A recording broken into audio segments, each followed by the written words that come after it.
In November of 1880, Charles-Louis Alphonse Laveran, a French army surgeon stationed in Constantine, Algeria, was the first to notice parasites in the blood of a patient suffering from the disease. For his discovery, Laveran was awarded the Nobel Prize in 1907. Camillo Golgi, an Italian neurophysiologist, established that there were at least two forms of the disease, one with tertian periodicity or a fever every other day, and one with quartan periodicity or a fever every third day. He also observed that each form produced differing numbers of new parasites upon maturity, and that fever coincided with the rupture and release of newly hatched parasites into the hosting bloodstream. He was awarded the Nobel Prize in Medicine for his discoveries in neurophysiology in 1906. Laveran had believed that there was only one species of malarial parasite until in 1890, Italian investigators Giovanni Grassi and Raimondo Filetti first introduced the names Plasmodium vivax and Plasmodium malariae for two of the malaria parasites that affect humans.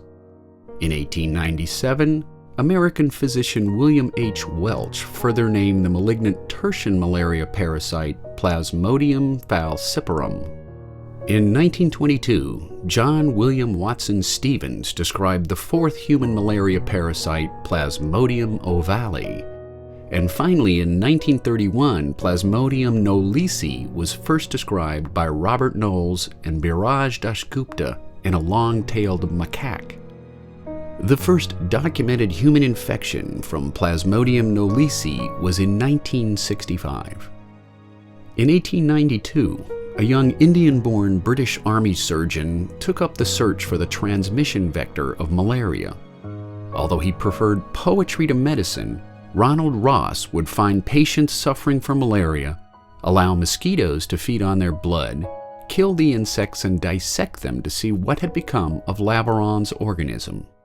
Ross discovered the plasmodium in the stomachs of Anopheles mosquitoes.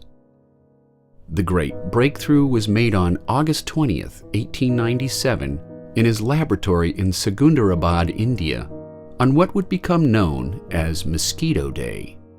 He writes in his diary about that fateful afternoon. In each of these cells there was a cluster of small granules, black as jet and exactly like the black pigment granules of the plasmodium. "No, no," I said. "Dame Nature, you're a sorceress indeed, but you don't trick me so easily. The malarial pigment cannot get into the walls of the mosquito's stomach. The flagella have no pigment. You're playing another mean trick." I made rough drawings of the 9 cells, scribbled my notes, sealed my specimen, went home to tea, and slept solidly for an hour. When I awoke with mind refreshed, my first thought was, "Eureka, lad, you've solved the bloody problem." Ross had found in the stomach wall of an Anopheles mosquito the eggs, which are the intermediate stage of the Plasmodium life cycle. Assured of the parasite's presence, he then outlined its evolution, first as a zygote in the stomach of the mosquito, then as an egg in the stomach wall, finally as a mature sporozoite that reaches first the proboscis and then the human host when the insect squirts its saliva prior to sucking blood. This parasitological breakthrough opened up an astonishing new vision of disease etiology. While it yielded no cures, it afforded a prospect of malaria control through the eradication of the Anopheles mosquito.